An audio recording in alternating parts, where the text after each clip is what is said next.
What began as a casual scan for a school science demonstration turned out to be a life changing medical journey. Hi everyone, I'm Rajashree Swaminathan. Join me as I share my cancer journey through diagnosis, treatment, healing, and also the science behind it. In April 2010, during the science symposium at the Harker School, where I teach 7th grade science, Dr. Dharan, a fellow Harker parent and a renowned cardiologist in the Bay Area, brought an ultrasound machine to demonstrate to the students real-time medical imaging. Eager to engage the students, I volunteered to be the patient for the demonstration. During the scan, the tone of the doctor shifted. He said quietly, "This isn't official, but I see nodules on your thyroid that look suspicious, and they need further investigation. Please follow up with your primary care physician soon." What is the thyroid? The thyroid is a small butterfly-shaped gland in the front of our neck, just below the Adam's apple. It plays a key role in controlling metabolism, the set of chemical processes that manage how our body uses energy. The thyroid controls how fast or slow things happen in our body, such as how quickly we burn calories, how warm we feel, and how fast our heart beats. The thyroid also helps regulate growth and development, especially in children. It supports brain development during infancy, helps maintain muscle control, keeps bones strong, and even controls mood and digestion. When the thyroid's functioning is impaired, it can cause a wide range of problems, such as tiredness, weight changes, sensitivity to temperature changes, or even depression and memory issues. The thyroid produces important hormones, which act like chemical messengers to regulate many of these functions, such as heart rate, body temperature, digestive speed, energy production, and consumption. There are 3 thyroid hormones, namely T4 or thyroxine, which contains 4 iodine atoms. It is the most abundant thyroid hormone and serves as a storage form that the body converts into T3 as needed. T3 or triiodothyronine, which contains 3 iodine atoms. This is the active hormone that regulates how cells convert oxygen and calories into energy, essentially controlling the rate of metabolism in organs and tissues. Calcitonin. Calcitonin regulates calcium levels in the blood by lowering it when necessary. It signals the body to store excess calcium in the bones. The pituitary gland in the brain controls the thyroid by releasing TSH or thyroid stimulating hormone. When T3 and T4 levels drop, the pituitary sends more TSH to stimulate the thyroid. If hormone levels are too high, it sends less TSH, just like adjusting a thermostat. Too much hormone, that is hyperthyroidism.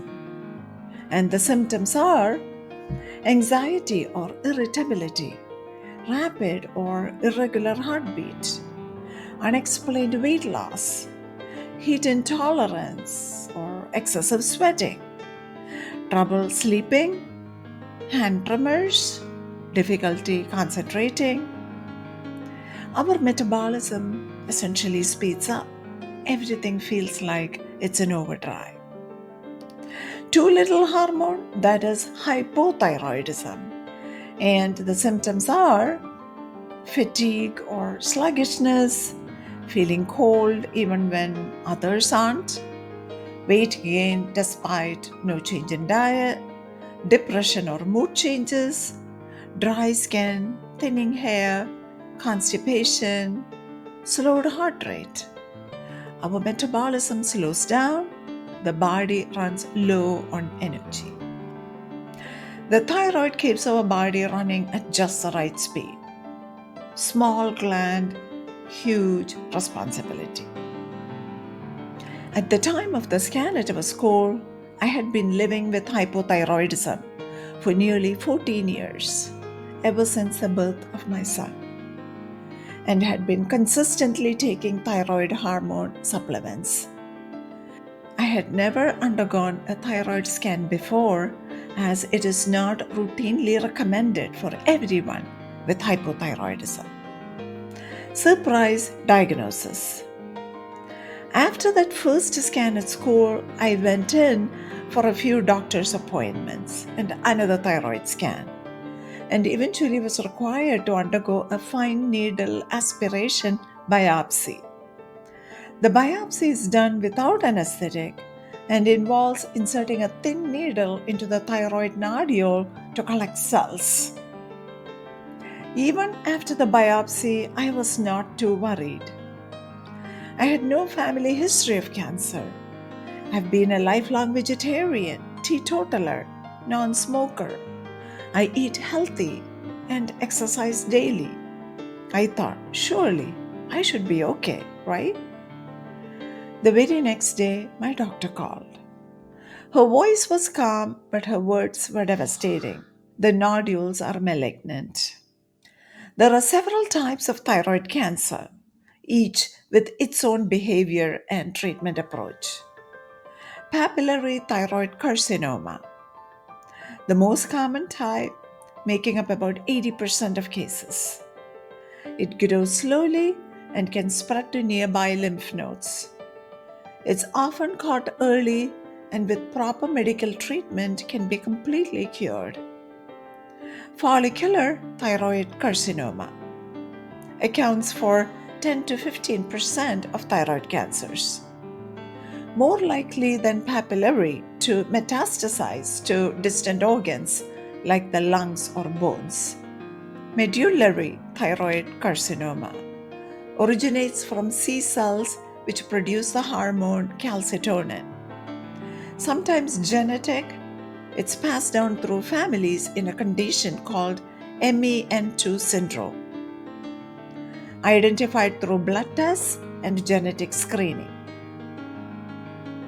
Anaplastic thyroid carcinoma, rare, aggressive, and fast growing. Mostly seen in older adults. Difficult to treat, which is why early detection matters so much. And then there are even rarer forms like thyroid lymphoma or cancers that spread to the thyroid from somewhere else in the body. In my case, the nodules were a few millimeters in diameter, but still, surgery was necessary.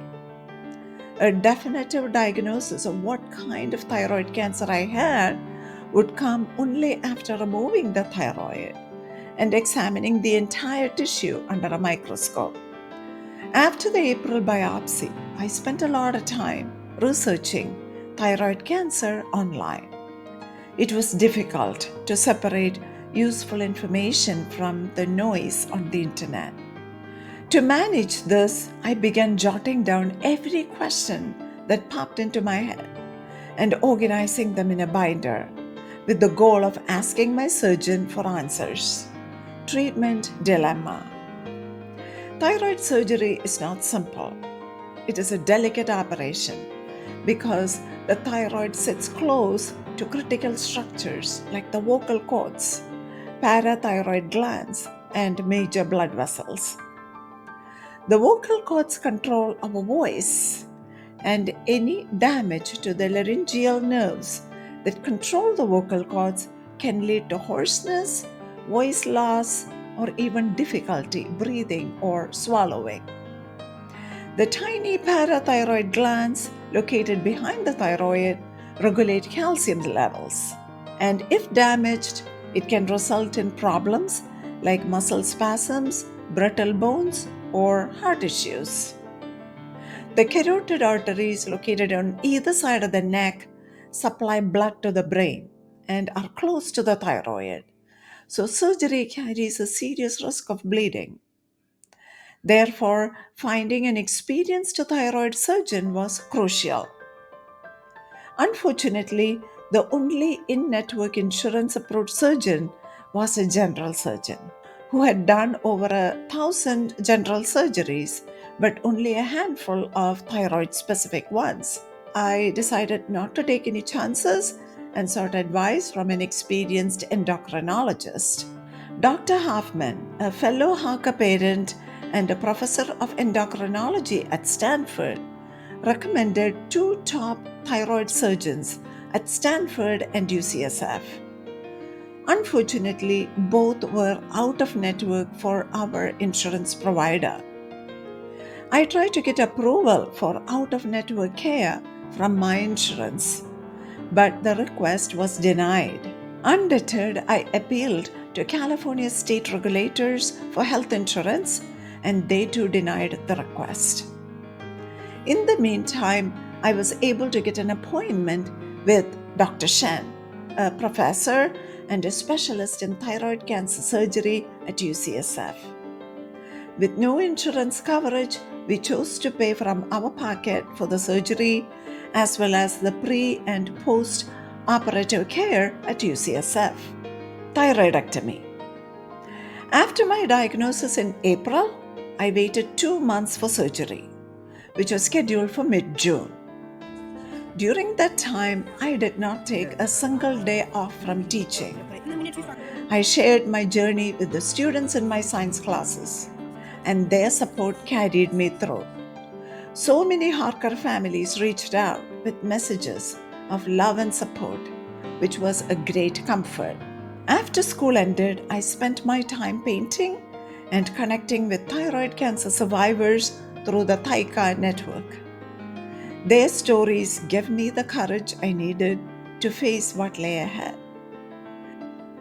In the midst of everything, I also had a few visits with Dr. Shen and a pre-op appointment to prepare for the big day.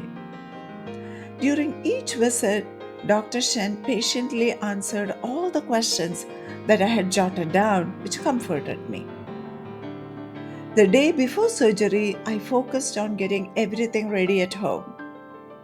Prior to the surgery, I signed paperwork to donate my thyroid for cancer research.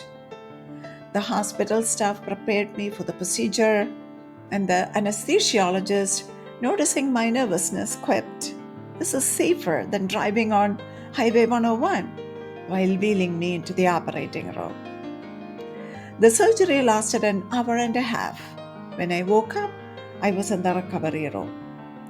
My son and husband went home that evening, while I stayed in the hospital overnight. Post-surgery. The next day, I was discharged with a thyroid hormone supplement called Synthroid, painkillers, calcium supplements, and post-operative instructions. My throat was sore, I could not tilt my head, and I slept sitting up for a week. The parathyroid glands were in shock, causing a calcium imbalance that led to seizure-like shivers for a couple of nights. Few days after surgery, the pathology report came, which said that I had papillary thyroid carcinoma. The report revealed two cancerous nodules on the left lobe of my thyroid and one on the right. To remove as much potentially cancerous tissue as possible, I underwent a total thyroidectomy. Moreover, the report showed that I had a BRAF V600E mutation. This is a genetic change in the BRAF gene, which plays a role in regulating cell growth. The V600E mutation causes abnormal signaling in the cells, promoting the growth of cancer cells. This mutation is commonly found in certain types of thyroid cancer, including papillary thyroid carcinoma, and can influence treatment decisions. When Dr. Shen learned I was a teacher covering the entire expense, he graciously cut his fees by half from what he normally charges patients like me. Even with this discount, the final hospital bill came to over $40,000. A year later, after tallying all the expenses against our upfront payment, UCSF reimbursed us $5,000 as overpay. Grateful for the excellent care I received from the doctors and staff at UCSF, I chose to donate the reimbursed money to UCSF's charity fund. Follow ups came and went. The doctors explained that my cancer was low risk and radioactive iodine therapy, or RAI, using iodine 131 was optional. They explained what it involved and left the decision up to me. I chose not to go through with it. Iodine 131 is a radioactive isotope that is absorbed by thyroid cells, healthy or cancerous. The goal is to destroy any remaining thyroid tissue or microscopic cancer cells remaining after surgery. The first year was the hardest. Certain foods became hard to digest. I needed lots of fiber, which meant consuming plenty of fruits, vegetables, and water. There were frequent scans, blood work, thyroid hormone supplement adjustments, and an ongoing sense of exhaustion. My voice was weak, my body craved calcium, but the emotional toll ran deeper than anything physical. A strange, quiet fear lingered in the back of my mind, always. Without a thyroid gland, the body's natural feedback system for regulating thyroid hormone is absent. As I rely on an external thyroid hormone supplement, the amount of thyroid in the blood needs to be regularly monitored. This means monitoring my TSH, free T4, and thyroglobulin levels, thyroid markers that help detect any signs of thyroid cancer recurrence. TSH is kept below normal to prevent stimulation of any remaining thyroid cells, and free T4 is checked to ensure that the body is getting the correct dose of replacement hormone. Thyroglobulin, a protein normally made by thyroid tissue, serves as a tumor marker. After thyroid removal, any rise in thyroglobulin could indicate that thyroid cells or thyroid cancer cells have returned. After the surgery, I had blood work every 3 months and a thyroid scan every 6 months for the first 5 years. At the 5-year mark, I was declared cancer free. For the following 10 years, I continued with semi annual blood work and an annual thyroid scan. Now, 15 years later, I only do blood work once a year with occasional scans as needed. Being grateful. Even when you survive cancer, it leaves its indelible footprint, physical and invisible emotional scars. And no matter how many years have elapsed since the diagnosis, one question still lingers. Why me? It's been 15 years. And what keeps me going is having a purpose.